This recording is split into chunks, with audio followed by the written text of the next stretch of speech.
খেতে খেতে বেড়ে গেছে ভুঁড়ি, তাই তো খাওয়া হলো না, খাওয়া হলো না, খাওয়া হলো না আমার। অনেক অনেক আইটেম গুলা ছিল, কিন্তু খেতে পারলাম না, খেতে পারলাম না, খেতে পারলাম না আমি। প্রথমে ডাল ছিল, তারপরে মাছ ছিল, তারপরে মটন তো ছিল, মটন ছিল।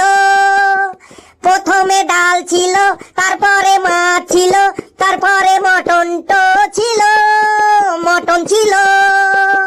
এত এত খাবার গুলা পেয়েও খেতে পারিনি, খেতে পারিনি, খেতে পারিনি আমি। লেবুর লেবুর ভুঁড়ি খেতে খেতে বেড়ে গেছে। আয় লেবু, আমার কাছে আয়, তোর ভুঁড়িটা আমি কমিয়ে দিছি। স্যার, অনেক কষ্ট করে ভুঁড়ি তো বাগাইছি, আর ভুঁড়ি তো কমাইতে হবে নাই বারে। আবার মুখে মুখে কথা বলছিস, চুপচাপ বস।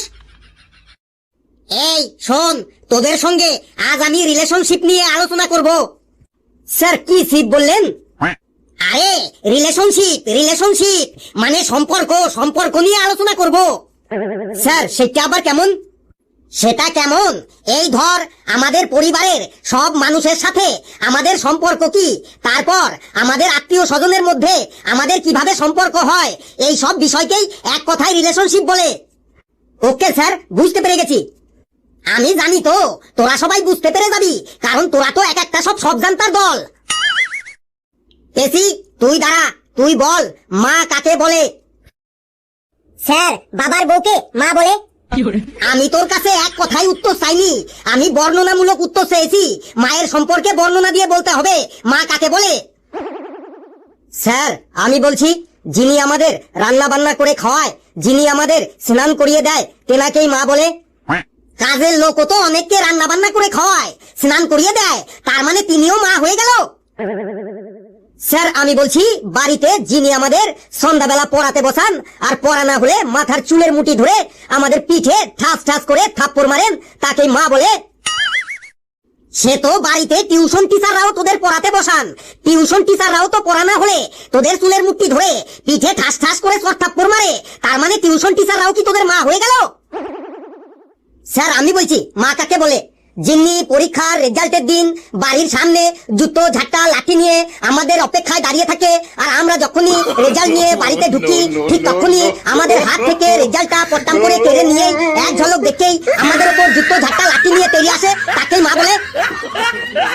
দেখ ফেলু, তুই প্রতিবার ফেল করিস বলে তোর মা তোকে জুতো ঝাঁটা লাঠি নিয়ে তেড়ে আসে, তাই বলে কি সবার মা সবার উপর জুতো ঝাঁটা লাঠি নিয়ে তেড়ে আসে? তুই সবাইকে নিজের সাথে তুলনা করছিস কেন? তোর অ্যান্সারটাও ভুল।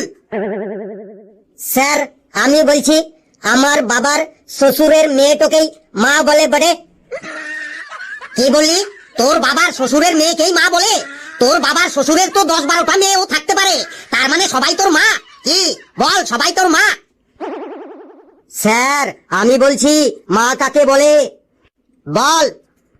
পৃথিবীর সব থেকে একজন পবিত্র, স্নেহময়ী ও নিঃস্বার্থবান নারী, যিনি সন্তানের জন্ম দিয়ে তাকে লালন পালন এবং সুচরিত্র গঠনে আজীবন নিবেদিত থাকেন, যিনি সন্তানের প্রথম শিক্ষক ও জীবনের সব থেকে নিরাপদ স্থান, কোনো প্রতিদান বা স্বার্থ ছাড়াই যিনি তার সন্তানকে ভালোবেসে যান, সন্তানের হাজার ভুলের পরও যিনি ক্ষমার হাত বাড়িয়ে দেন এবং অন্তহীন ধৈর্য ধারণ করেন, এবং সুখ দুঃখে ছায়ার মতো পাশে থেকে যিনি সন্তানকে সঠিক পথ দেখান, সেই অনুপ্রেরণাদায়ক স্নেহময়ী নারীকেই মা বলে। সাব্বাস হাবলু, সাব্বাস, মাকে কি সুন্দর ভাবে ব্যাখ্যা করলি। এক্সেলেন্ট হাবলু, তুই বসে পড়।